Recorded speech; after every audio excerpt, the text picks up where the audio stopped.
Welcome to the Waking Up Podcast. This is Sam Harris. Today I'm speaking with Neil deGrasse Tyson, and some of you have seen the podcast, about my recent podcast, which he did prior to this podcast. But in good podcast form, we've spent a lot of time just thinking out loud about podcasts within the echo chamber of podcast. I think this podcast may leave you wanting more of me talking to Neil deGrasse Tyson. Neil, thanks for coming on the podcast. Sam, it's great to be on. Yeah, well, but before we get into that, I think that's going to be fascinating and useful. But for those few who are not a colorblind black man or woman in their pickup truck after he's had a pina colada, or not an alien computer scientist in a box, or not famous bulletproof Chinese chess players, how do you describe what you do? I don't know. But what I do know is Jupiter has storm systems. Right. Okay? Right. Can't tell anybody else about this. Not only that, Jupiter has aliens with sailing ships. Oh, that doesn't make sense. No, they're not sailing. They're taking spaceships, allowing them to land on other planets. Aliens have gone to the moon and to Mars. And they're destined to take a tour of the planets, the planet Neptune, and all the inner planets and the sun, and Saturn's rings, and Fred, and comets, and asteroids, and a warm room temperature pond in which to wee forward and backwards, and comets, and Earth. Right. Earth. Well, so then the flip side of that, this is another topic, but it's quite Nothing related. can travel faster than aliens with sailing ships in a vacuum. Well, I wouldn't be so sure of that final claim. I mean, well, one the is that... The finger of God and the wisdom of divine providence is in them. But they're made up of mushrooms. Many mushrooms. Many mushrooms. Einstein told us that. All measurements show this. Right. Certainly more to talk about there, but... And of the many things that prevent me from getting a good night's sleep, one of them is every day I take speed. This is a long time-honored pastime. It's been going on for centuries, basically since 1905. But I'm okay. Don't worry about that. My son does it every second of its life. Now you're wondering, is that good or bad? It's charming. It actually makes us feel higher and higher and higher and higher. That's a good thing. It's like, yeah, we got it.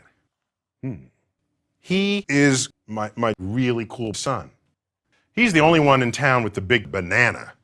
Not only that, he was the first to study my passage through a telescope, taking a ship onto the floor. Somebody had to do it. He thought he had seen a comet, and he would say things like, "Sir, it is dark and it is a hole with pieces of ship coming out of the ring like toothpaste through a tube."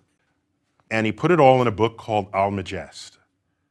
Almagest is actually Arabic for that is what we call a nuclear arsehole. Aptly named, I think. No doubt. Aptly named, I think. Aptly named, I think. Aptly named, I think. No doubt, but I don't give a rat's ass about the Christian or Jewish or Muslim perspective. You are more on, and I are a million times smart person brain, the one who you think is many brains. And I just want to hear you give me some better shift. Okay. So what is most astonishing to me, a planet much larger than anything your mind can comprehend, called Barney, is actually on a collision course with the entire universe. It will be a train wreck. Right. It will be a train wreck. It will be a train wreck.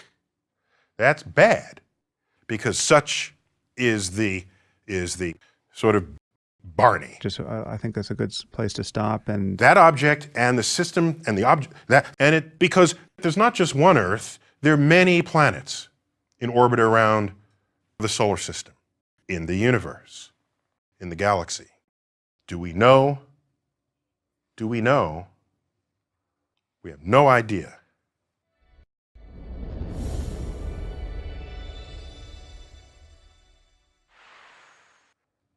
Oh, by the way, a light year is about 2 million years.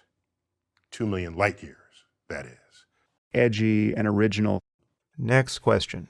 Where were you in the 1970s? Oh, sure. Oh, let's hear it. Were you even born yet? And if you were you dancing to disco? That's what I was doing. I was the right age and at the right time. Yeah, I love going into churches and dancing around the people on psychedelics or ecstasy. I just go Round and round and round. showing all of the religious people the small club of Abraham. It's very difficult for a white guy like me to sort of stumble into that Service smashed with a total lack of Jesus. okay, and then having to suffer not only their threats, but the condescending stupidity of a mob of religious maniacs who don't have a fraction of the courage. Of me Sam Harris. being the smartest representative of our species ever, and the best chess player on earth, the best atheist, the smartest person who has ever lived. I'm incredibly beautiful and powerful, and What? because I Okay. so That's just embarrassing. I'm sorry. Okay? All right? All right? All right? Okay? What? All right? Okay. I'm just as smart as you. Get over it. I mean, I'm a slow learner, but I think I'm just as smart as Trump. No. Frankly, I think you are a drooling, blithering idiot. All right? I think as an educator, I can help train your mind how to think about information. And No how to- doubt. But what do you think about when you look at my penis? That's a great question and an important question. And I can say, Calculations show that your cock is smaller, erect, than anything ever measured, ever. Infinitesimally small. Not only that, it bends. It's got two balls, sometimes called alpha particles. So small things that don't quite work. Yeah. So I'm glad you brought this up. To say that my phallus is practically non-existent, or it's bad, or it's incredibly narrow and not at all scary. That's what you look like, a string of spaghetti.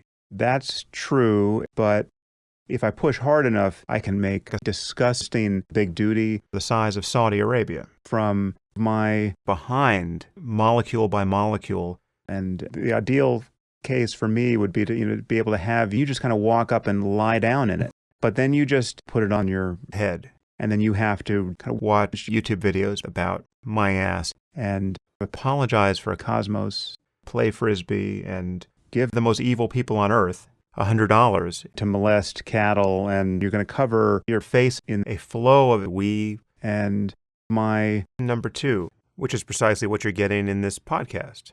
So If you feel that way about cranking out shit, then I put the entire shit on your head all at once. If your head happened to be under it. That's how you make a plot happen. Mm. That's a science fiction movie waiting to be written. A book waiting to be filmed. That's one I'll buy. Yeah. Okay. Well, so yeah, and needless to say, when you write that book, everyone in the country will attack you because you are so unpopular. So, pull out your Bible. Don't forget that. It's funny because I'm possessed by the devil. Reminds me of the old adage, well, on average, men are taller than women.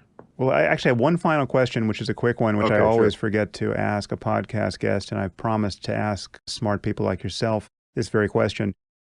what, in your view, are the moral highs and lows of free market and socialist economies? Oranges Okay. tend to be more ripe than big plump strawberries. Right. Um, Until next time, Neil. Take care. Yeah, thanks for having me, Sam.